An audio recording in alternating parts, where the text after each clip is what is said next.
Bonsoir, bienvenue sur Horreur à la carte. Partageons quelques histoires ensemble en explorant ce recueil et délectons-nous de cette angoisse. Si ce n'est pas encore fait, je vous invite à rejoindre la communauté en vous abonnant et en activant les notifications.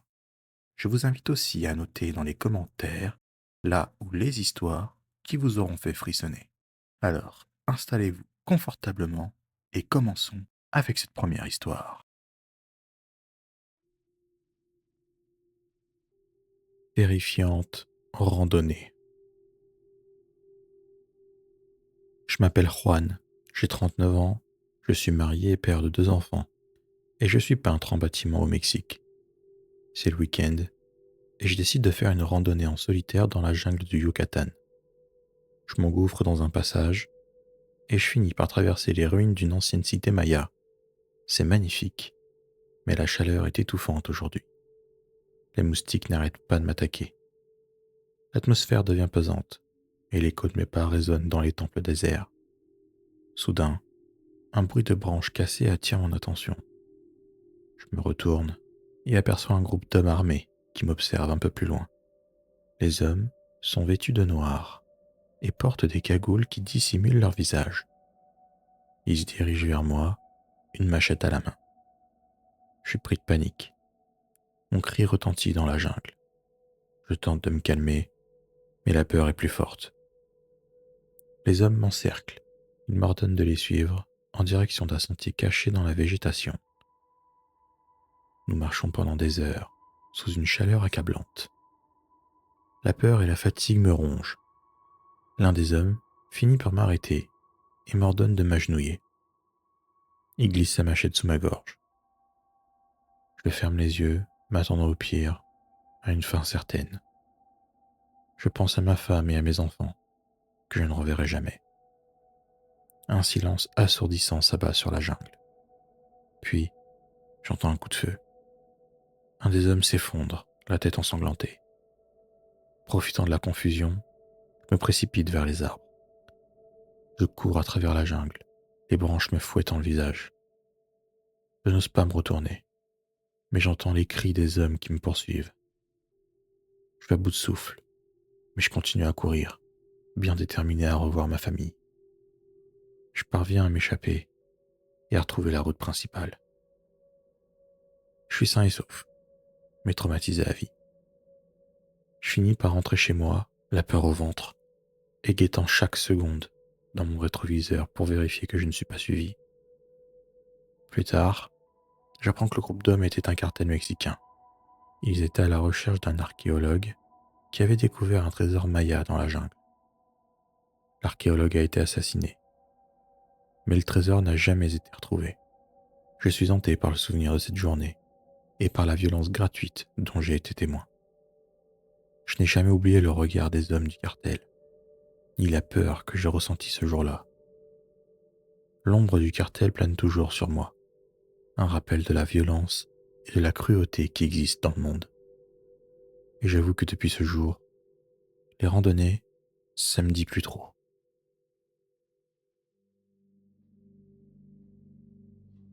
L'intrus. Je m'appelle Debbie, j'ai 29 ans, je vis en Louisiane avec mon mari Nate, mais il est souvent en déplacement professionnel la semaine. Je déteste être seul dans cette grande maison, surtout la nuit. Les bruits du vent dans les arbres me font peur et j'ai l'impression d'être constamment épié. Une nuit, où je suis seul à la maison, je suis réveillé par un cauchemar. Apeuré et en nage, je regarde l'heure. Il est 2 heures du mat. Je me lève pour aller boire un verre d'eau et me calmer. En passant devant la fenêtre du salon, j'aperçois quelqu'un dans le jardin. Je suis figé par la peur. La silhouette est grande, elle semble se diriger vers la maison. Je fais mine de n'avoir rien vu, et sans réfléchir, je vais me cacher dans la cuisine. J'entends des bruits dans ma serrure. J'ai peur, mais je me dis qu'il ne peut pas entrer. Ma porte est fermée à clé. Je suis stupéfaite. La porte s'ouvre et quelqu'un entre dans la maison. Je suis terrifié. Je n'ose plus bouger. Je m'entendais pas. Il se dirige vers la cuisine.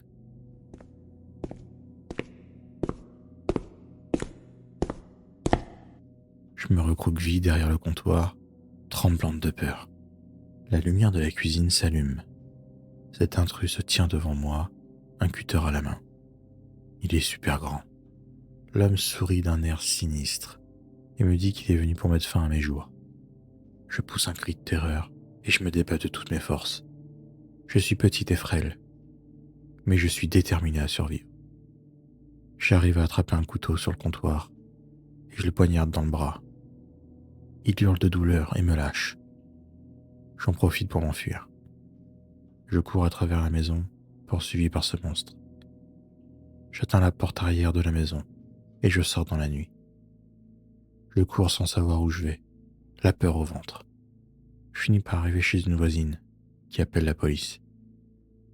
L'homme s'était barré et ils ne l'ont pas retrouvé. Mon histoire a été relatée par la presse locale. J'ai été décrite comme une héroïne qui a lutté et a réussi à sauver sa vie. Mais moi, je suis juste détruite. Je suis accompagnée par une psychologue maintenant. Mon mari me soutient, mais je ne peux plus rester seul chez moi. On déménage bientôt, et j'espère que ça me permettra d'aller mieux.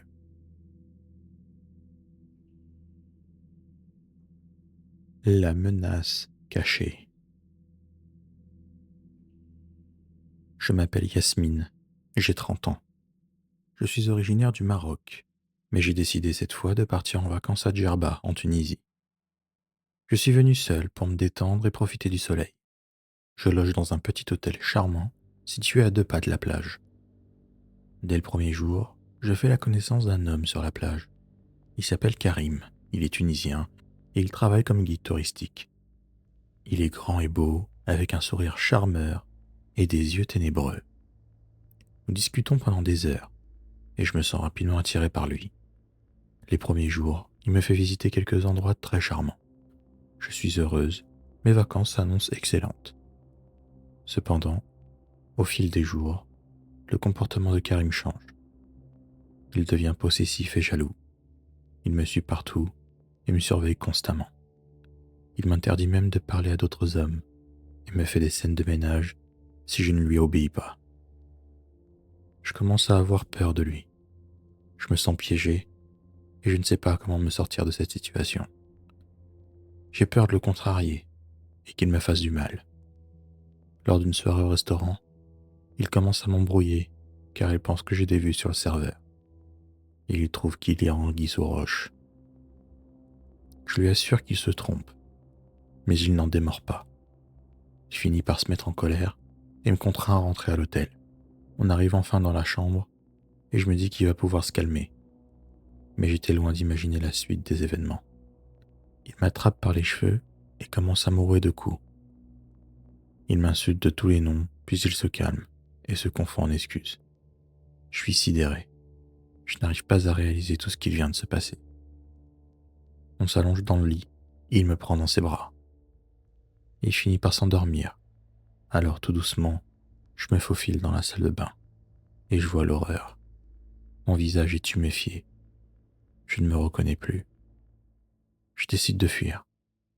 Je prends discrètement mes affaires et je quitte l'hôtel en douce. Je me rends à l'aéroport et je prends le premier avion pour la France. Je suis de retour chez moi, mais je ne suis pas rassuré. Je sais que Karim est capable de me retrouver. Je lui ai confié tellement de choses sur ma vie. Les jours qui suivent, je vis dans la peur et je n'ose plus sortir seul. Quelques jours plus tard, je reçois un appel. C'est Karim. Il me dit qu'il sait où je suis et qu'il va venir s'occuper de moi. Je suis terrifié et je ne sais plus quoi faire. Je contacte la police et je porte plainte contre Karim. Il me conseille de partir quelque temps dans ma famille. Ce que j'ai fait. Finalement, Karim finit par être arrêté et condamné à une peine de prison. Je suis soulagé qu'il soit derrière les barreaux. Je sais que je pourrai plus jamais oublier ces vacances de l'enfer.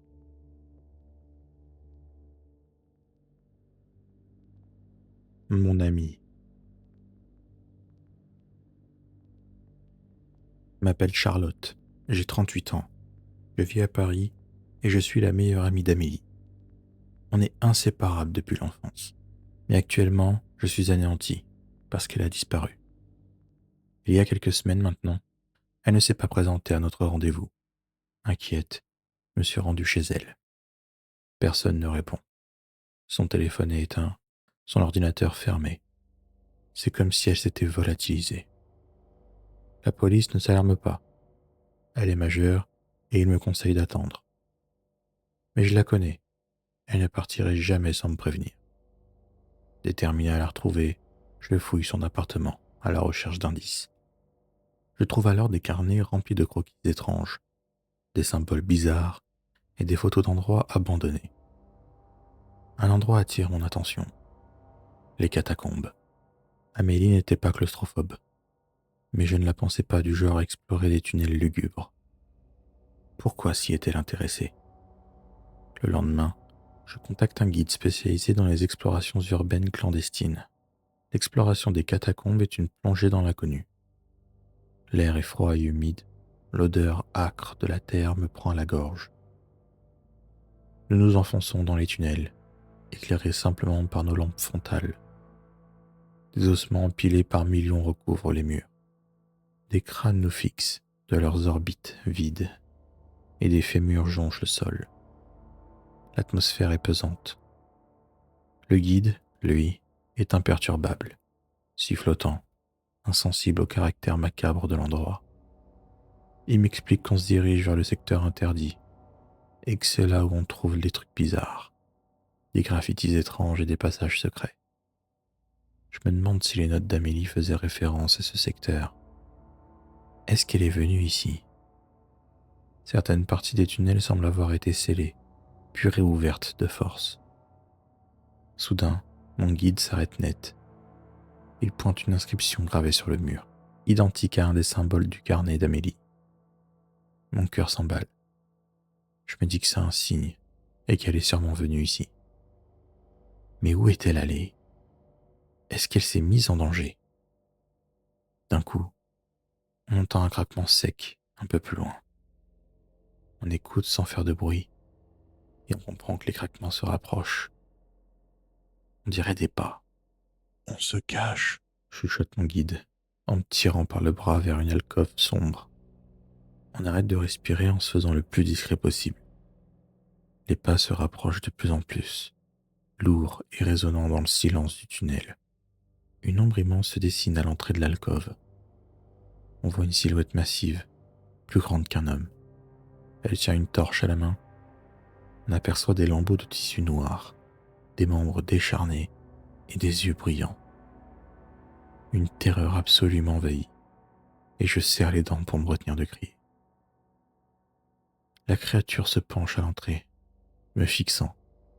Je sens son regard glacer mon sang, sonder mon âme. Quand d'un coup, on entend une voix lointaine. C'est la voix d'un homme. Il crie quelque chose. La créature se retourne, distraite. Elle sort de l'alcôve, en grognant, et s'éloigne en direction de la voix. On reste tapis dans le noir, sans bouger, jusqu'à ce que le silence revienne. Puis on détale de là, le plus rapidement possible, à bout de souffle. Je me dis que la police ne me croira jamais, mais je dois prévenir quelqu'un. Le lendemain, je me rends au commissariat, avec le carnet d'Amélie à la main. L'officier de police, sceptique au départ, est intrigué par les symboles et les photos des catacombes. Une opération de recherche est lancée, mais on ne retrouve aucune trace d'Amélie. La police finit par classer l'affaire comme disparition non élucidée. Je suis dégoûté. Où est mon ami?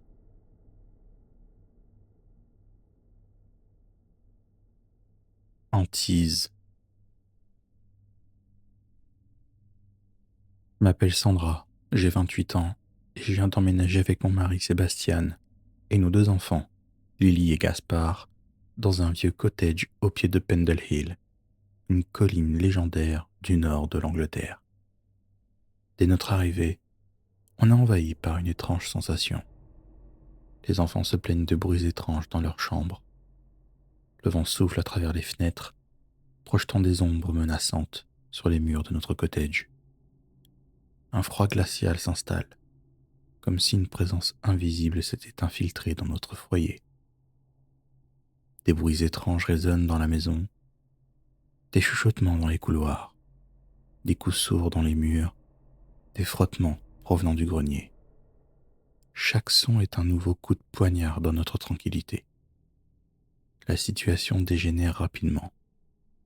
Des objets se déplacent d'eux-mêmes et des portes claquent violemment. Une nuit, Lily est réveillée par une voix glaçante qui l'appelle par son nom. Elle hurle de terreur et on accourt dans sa chambre. La pièce est froide et une odeur de soufre flotte dans l'air. Des objets se déplacent d'eux-mêmes, défiant les lois de la physique. On est les spectateurs impuissants de ce chaos surnaturel. La peur nous paralyse. Du coin de l'œil, j'aperçois une ombre. Est-ce une simple illusion ou une présence malveillante se cache dans les recoins de notre maison? Les nuits sont interminables. Le sentiment d'impuissance nous ronge. On est épuisé, prisonnier de notre propre maison, assiégé par une force invisible qui nous terrorise. La peur s'installe en nous, dévorant notre joie de vivre. On ne peut pas continuer à vivre comme ça. Il faut trouver une solution, mettre fin à ce cauchemar. On est prêt à tout pour retrouver la paix. On décide de consulter un expert en phénomènes paranormaux qui nous confirme que nous sommes victimes d'un poltergeist. Un esprit frappeur peut être lié à l'histoire tragique de Pendle Hill, autrefois le repère des sorcières de Pendle. Avec l'aide de l'expert, on organise une cérémonie de purification. La tension est à son comble, les lumières clignotent et les meubles se déplacent violemment. C'est intense, et le poltergeist finit par s'arrêter. La maison redevient calme. Je ne sais pas s'il est toujours là, mais en tout cas, il ne manifeste plus sa présence. À notre plus grand bonheur. Si ces histoires vous ont fait frissonner, n'hésitez pas à liker, à vous abonner et à activer les notifications pour les prochains épisodes. Un serveur Discord et une chaîne TikTok sont également disponibles, dont les liens se trouvent en description. Prenez soin de vous et à bientôt, j'espère.